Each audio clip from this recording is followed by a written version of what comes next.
streaming every weekend on FOX54+. I'm Kanisha Dees. We have reports on the boomtown, the growth of the Huntsville and Madison County area. We have a look at some of the constructive ways area kids are spending their time off from school, plus a warning on the sun's harmful effects on your pets. But we start with Pride Month, which is in full swing. Last weekend featured one of several events uplifting North Alabama's LGBTQ+ community members.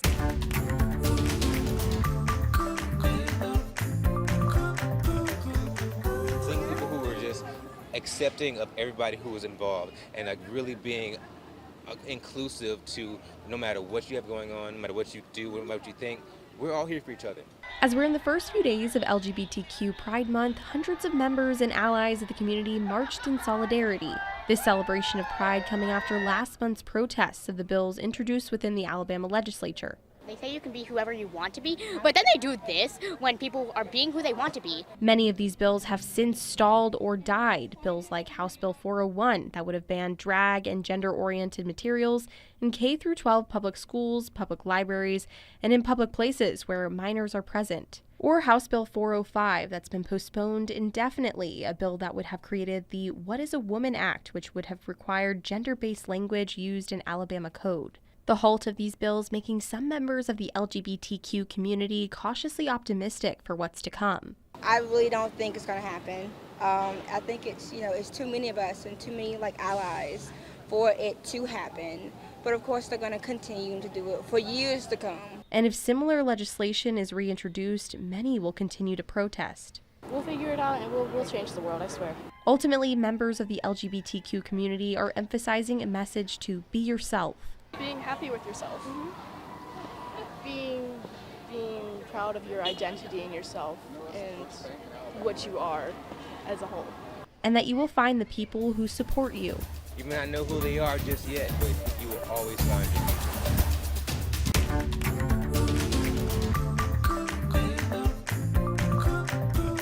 Well, teen girls in North Alabama get hands-on this summer. As our Jasmine Bird explains, this unique program made possible because of a big partnership with Girls Inc. of Huntsville and a home building academy. And we get to like the dog houses and the bird houses we build. It's really fun. Huntsville resident Zariah Sweat Johnson says this is what it really feels like to start with the raw materials and put something together all the way through to completion. Oh, it's awesome.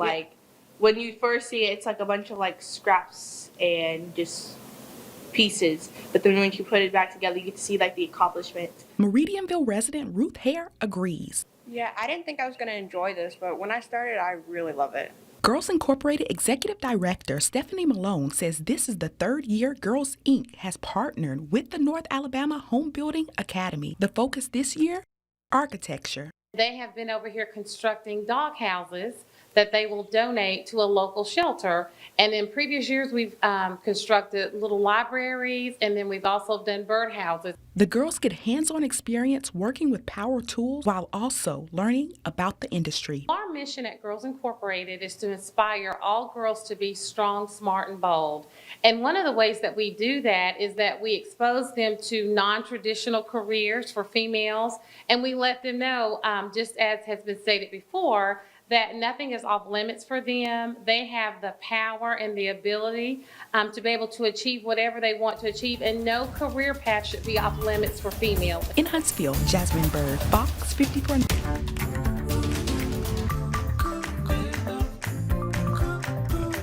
If you think it's hot outside now, just wait until we're in the thick of summer. And with summer comes more time spent outside for both you and your pet. When walking your dog this summer, it's best to avoid asphalt so that you can avoid a trip to the vet with blistered paw pads. Let's watch. For starters, let's break down the difference between how concrete and asphalt weather in hot temperatures. Asphalt ends up hotter than concrete because of the difference in brightness. An asphalt-covered surface is darker and will absorb and retain more heat. Concrete doesn't absorb the heat the way that asphalt, black asphalt does. According to the American Kennel Club, weather sitting in the high 70s to 80s can make the temperature of asphalt sit at over 100 degrees. So the rule of thumb is if a surface is too hot for you to walk comfortably without injury, it's probably too hot for your dog, too. If you're concerned about it, you can take and put your hand and hold it down firmly on the asphalt, or you can take your shoes and socks off and try. Damaged and blistered paws are the main concern, because it can cause discomfort and it can definitely blister them badly. But in addition, hot pavement can also increase a dog's body temperature and contribute to heat stroke. So it's best to just avoid asphalt when walking your dog this summer altogether. Get off of it and walk on the concrete or walk across the grass. And be aware of artificial grass as well, as it too can become extremely hot on a sunny, high temperature day.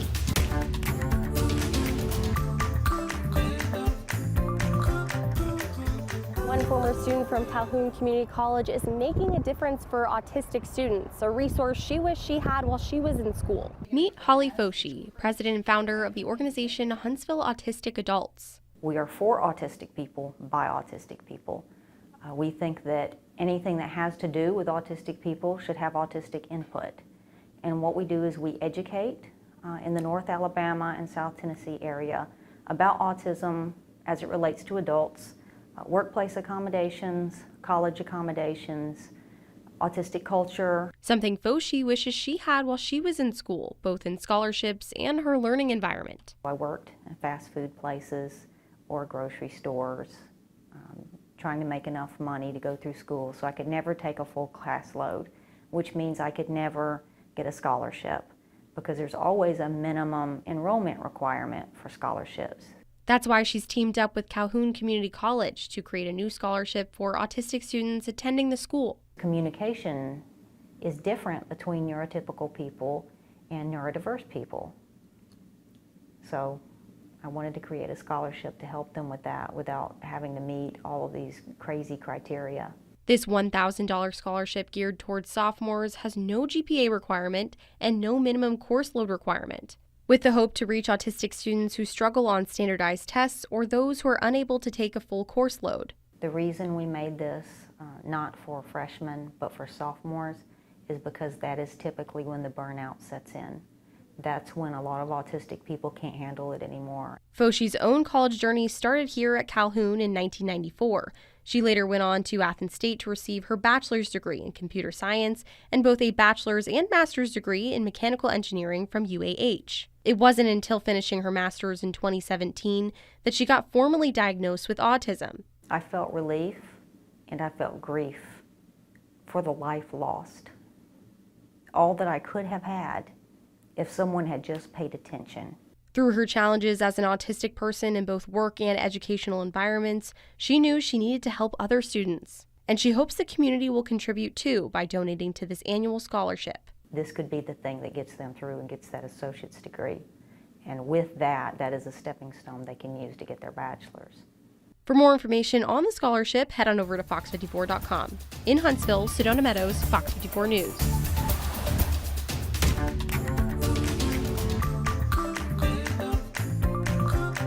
Thank you, Jasmine. Drake State taking care of its own because several students now have received laptops. Drake State was awarded a $2.4 million grant to implement the program serving minority communities that are underserved and don't have access to broadband connection. These laptops allow students to take online classes, prepare homework, and much more. We've done some polling that shows that up to 30% of our current students don't have access to laptops and internet, and they access learning information primarily on their phones, which is not conducive to learning. This laptop has opened me to be able to take my kids to the park and be able to go to school at the same time because the laptop does come with internet. Well, what a big help. Drake State is one of the first in the nation to receive funding under this pilot program.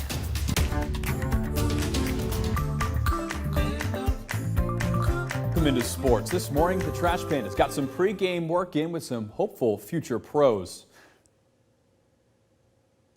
So, Trash Pandas on three. One, two. Three on three. On three. 1, 2, 3. Trash A couple dozen local youngsters went through some drills and played on the field as part of the Pandas Youth Camp. One of the counselors, utility man Ryan Aguilar, said events like this are why he plays baseball. You know, I signed up for one reason, just to give back to the kids in the community. I remember when I was that age, and there's nothing like, you know, meeting people that you look up to, and it's just nice to give back, and it's just cool to see. It makes me feel young again, and it is the reason why I play this game. Honestly, I tell them that if I can make it, you can make it. And getting the exposure to pro players in a recreational environment can be really rewarding for these kids. Aguilar recalled meeting a pro player for the first time and what it meant to him. It was Derek Jeter. It was, I don't know, I think it was like 2001, 2002 ALCS versus Angels versus Yankees. And I just saw Derek Jeter. He was one of my favorite players. The first time I saw him live. And I just loved the way he carried himself, and I just looked up to him until now. I'm Nick Kuzma reminding you to join myself, Sports Director Mo Carter, and Simon Williams every Sunday for Fox 54 Sports Extra at 10 p.m. Alabama A&M Athletic Director Dr. Paul Bryant stopped by the studio for a sit-down chat with Sports Director Mo Carter this week. They talked about the future of the Magic City Classic and the Alabama A&M football program. You can watch the full conversation right now on fox54.com, along with these other clips you may have missed this week.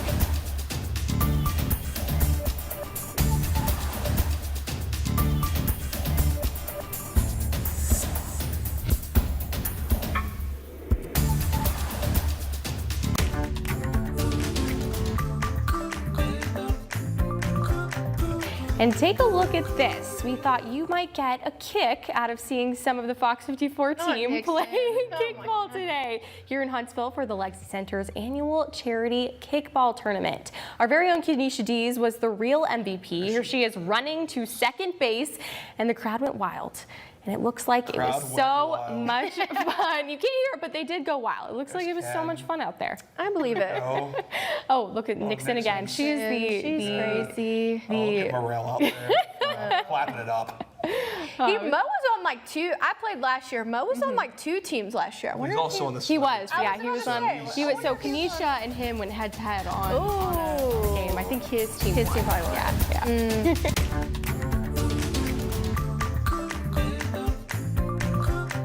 The produce we pick from stores came from farms, so we know farming has a significant impact on our economy, just like weather has an impact. And this year, Alabama farms took a hit. Governor Kay Ivey sent a letter in support of getting relief to those farmers who need it. Our Ken McCoy spoke to a local farmer on how this would be a big help. Guys, harsh winter conditions had a great impact on many of the farms here in the area, including Scott's Orchard. And now Governor Ivey is showing her support and asking for relief for many of the farms here in Alabama. We've been raising apples and peaches since my great-great-grandfather moved back over here from Texas. The Just Peachy sign that hangs outside of Scott's Orchard provides a subtle hint to how much fresh produce plays a big role here on the orchard. Back in March, about in full peach bloom, we had 2 nights. We got down to 19 and then 17 degrees. And even though it was just for a short time, that was enough to kill almost what we thought were all of the peach blooms. And while some of the harvest was able to be saved, that's not the story for everyone. But when weather gets cold like that, it doesn't play well with us. So a lot of different crops throughout our part of the country were impacted. Earlier this week, Governor Kay Ivey sent a letter to the USDA asking for consideration in granting disaster relief for farmers in Alabama. And Scott is thankful for the support. We're always appreciative when we get support from our legislators on any kind of disaster assistance funding. It usually comes through the USDA. So Governor Ivey requesting and doing all of her back work to make sure we have good documentation of what happened is really helpful. And you can help as well. With the cold weather, it's always important to support us even more. So you can go to places like sweetgrownalabama.org and find a list of all the local produce stands and farmers in our area. Just a note, Governor Ivey has only requested relief. That request has a process it goes through before it is officially approved. For more details, head over to our website at fox54.com. Here in Hazel Green, Ken McCoy, Fox 54 News.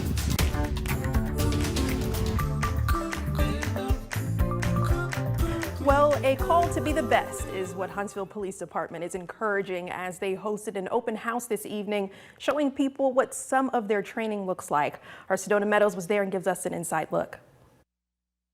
Here at Huntsville Police Department's Public Safety Training Complex, current officers are showing some of the training done when joining the department, and it's almost all practiced here.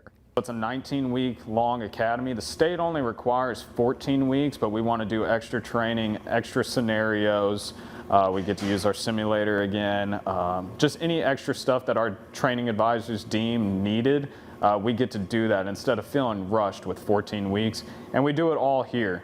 The only thing that we've got left that has to be out of facility is our driving. In that training, individuals are exposed to all types of scenarios and defensive tools. Exposure to pepper spray and the taser, it has to be done, at least during our academy. We want our officers to know about that stuff before they try and use it on people and understand the effects of that. These training academies typically happen around late July and in February, with applications currently open for the February 2024 academy. And the selection process is about 9 steps before getting that hands-on training. The first part is just doing the basic application and setting up the physical training exam. That consists of the push-ups, the sit-ups, the agility course, and the 1.5 mile run. And then it goes into, you got to do the background check, a supplemental application, polygraph, medical, psychological, and an interview board. So there's a lot of steps. Kevin Bacati, the main recruiter for Huntsville PD, says this comprehensive process is to simply train the best officers. I want the best officers out there on the street. That's why I became the recruiter. I want anybody that's interested in this profession to get out there and join the Huntsville Police Department. For more information on joining the Huntsville Police Department, please visit fox54.com. In Huntsville, Sedona Meadows, Fox 54 News. A big headliner this week, Casey White was sentenced Thursday for his role in a prison escape that took him and accomplice, the late jail official Vicky White, across several states for about 2 weeks. Our Nixon Norman provided comprehensive coverage of the hearing. Check it out now on fox54.com along with these other headlines.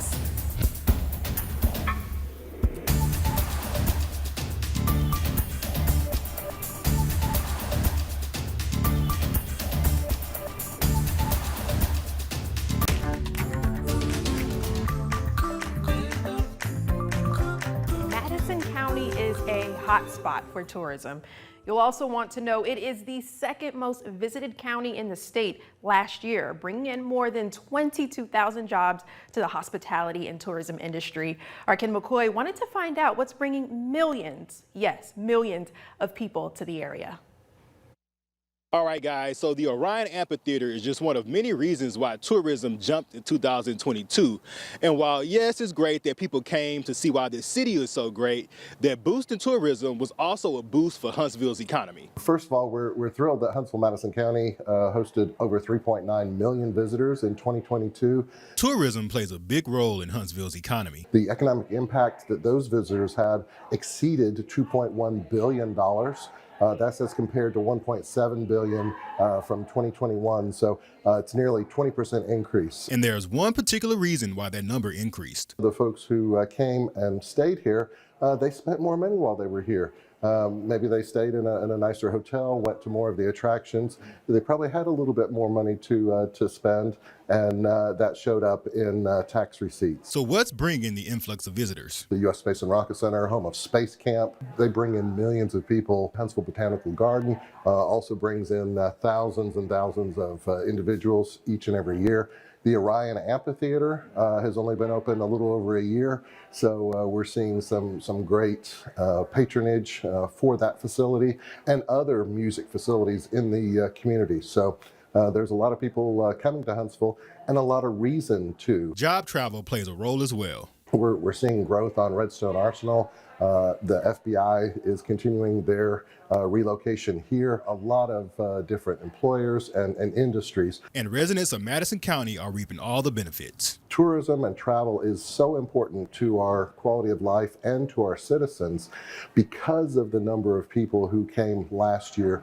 And as a result of what they spent, each and every household in Madison County saved over $1,200 in taxes. So when people say, what does travel and tourism mean to me? $1,200 per household here in Madison County from last year. In Huntsville, Ken McCoy, Fox.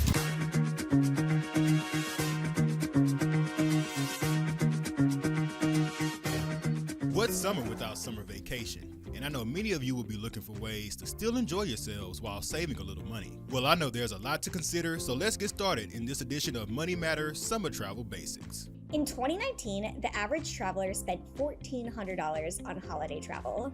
Summer travel was an even higher $2,000. According to Forbes.com, 49% of Americans say they plan to travel more in 2023. Personally, I would never spend $2,000 on a trip. In fact, I once went to Europe for a week and spent no more than $700. And I'm sure many of you would like that deal on a European vacation or any vacation. So here's some tips that can help you save a little cash. First, pack light. This is super important, and not just the obvious of avoiding checked bag fees, which can be super high on their own. Packing light means you can get around a lot easier.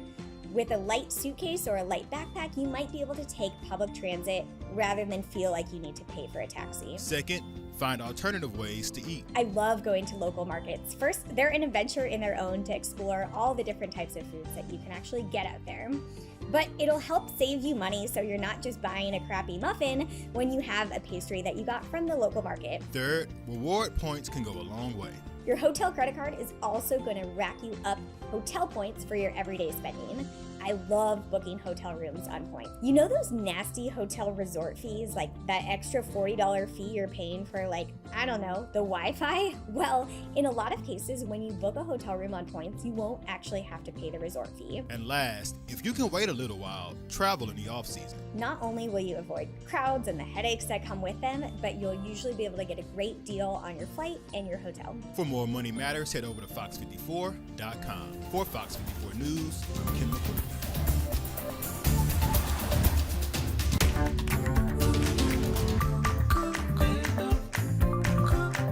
The Boys and Girls Club of North Alabama is getting a new facility closer to home. And get a look at this. It will provide a safe haven for an estimated 4,000 children and expose them to a world of STEM. Our Ken McCoy has the story.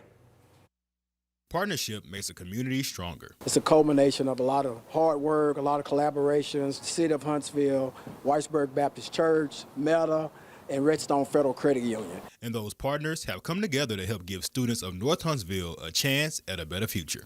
We serve North Huntsville, but we don't have a flagship place or a club in North Huntsville. We bus kids to our other facilities. So for the Boys and Girls Clubs to have a location, a physical location in North Huntsville, I think it's going to be transformational for our city. The Boys and Girls Club of North Alabama unveiled their renovation plans for their new facility located at the old Whitesburg Baptist Church. This is great to have an anchor in our community, and to have an anchor like this facility right here will service many young people for years and years to come. The facility will have many features, including a STEM suite and a Meta-sponsored smart gym that hopes to have a future economic impact on the city. Supporting STEM education truly sets up Huntsville, Madison County, and the state of Alabama for more success and the economic development projects that come here in the future. We hire local talent. We pride ourselves in really supporting the long-term vitality of the communities where we live and where we work.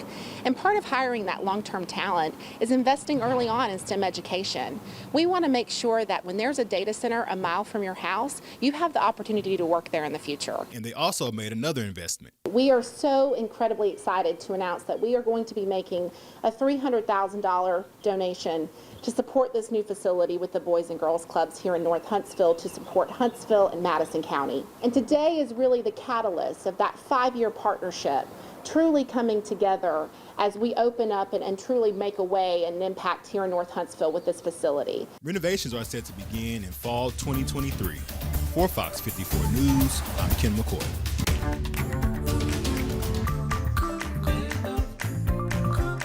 D-Day, 79 years ago, and what many refer to as the beginning of the end of World War II. And today, 3 local World War II veterans arrived back in Huntsville after spending 10 days in Normandy, France. It's where we start. I'm Kenesha Dees. Our Nixon Norman was at Huntsville International Airport to greet them alongside several other veterans. And Nixon, what was that like? Kenesha, it was amazing. Veterans from all branches of the military in various wars lined up with American flags in honor of Pat Patterson, Arthur Hewitt, and Otis Brannon, the 3 World War II veterans who made it home today. There was no shortage of love and support for these guys, but instead of me telling you about it, let me show you. In the midst of clapping and cheers, America the Beautiful is being sung.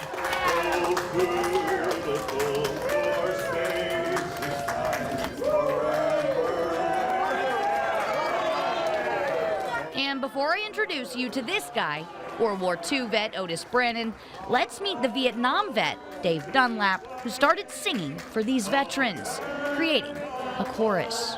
We're losing contact with them because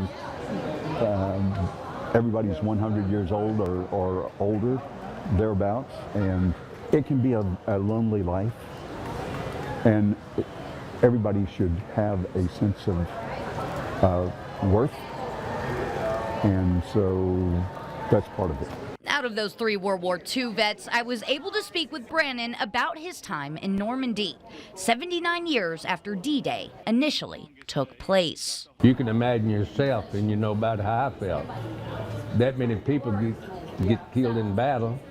You walk on the ground that they walked on, so you feel quite a bit of feeling.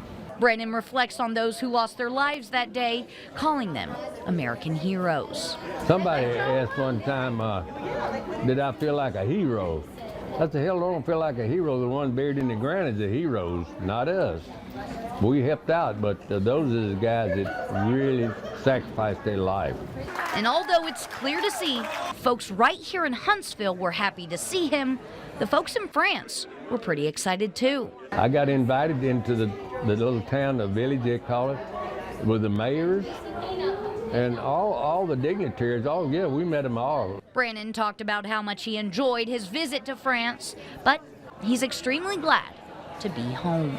I love my country, and it always feels good to get back to your country. We are, we have lots of freedom that other people don't have. Thank you for all of your service. And to watch this story again, head on over to fox54.com or Fox54's YouTube channel. Live in the studio, I'm Nixon Norman. Back to you, Kanisha.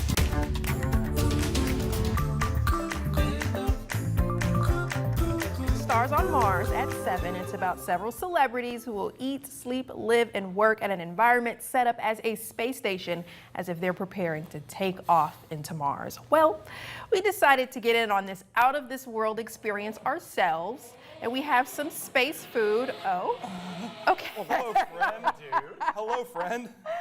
Hi, pal. It's like WALL-E. Wow. I would like to know who's driving the thing to get it around the cameras. Oh my goodness. Is it by itself? This might be one of the coolest things Fox has ever sent. No, seriously. That's awesome. Look at that little dude. Oh my gosh. Well, hi, friend. Oh, hi. He's got a camera on him. Oh, I see. Hey. Oh my Hi. goodness. It's so WALL-E-like. You want to open it up, Jordan? Sure. Oh, there's presents. There's stuff. It's like Christmas. Mo's missing out not being here today, I gotta say, Oh guys. man. Okay. Oh, and it comes in a Thanks, pal. helmet. I'll see you later. I love this. Okay. We got goodies. Here you go, Miss Steve. Peaches. Okay, there you go. Bananas. There you go. Strawberries. Yeah, I'm trying to do this with some level of haste. I wonder if Neapolitan ice cream sandwich. Okay. Yes, that's what I was hoping would happen. Okay, so I love the helmet, Jordan. thank you. Okay, I was told to try this.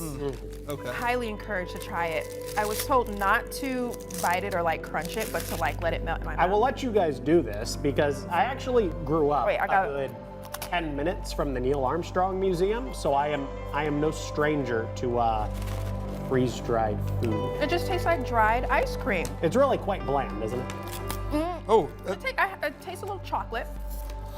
Wait, smells good too. Try it. What is that, peaches? Peaches. I Now, love peaches. for whatever it's worth, while Nick gets out his freeze-dried fruit, I looked up the recent weather on Mars, and I don't know how the celebrities are going to do this. Back on May 31st, it was a balmy -6 degrees Fahrenheit. So that was fun. Christmas in Huntsville this year. Well, I got a chance to try the space food, and I tried specifically the Neapolitan ice cream, and to me, it just tastes like dried ice cream. It wasn't that bad. But a special thanks to the team at Fox for that robotic rover courier that brought the treats along. That's all for this edition of the Week in Review. And remember, headlines and breaking news anytime on the Fox 54 mobile app. Until next time, I'm Kanisha Dees. Thanks for watching.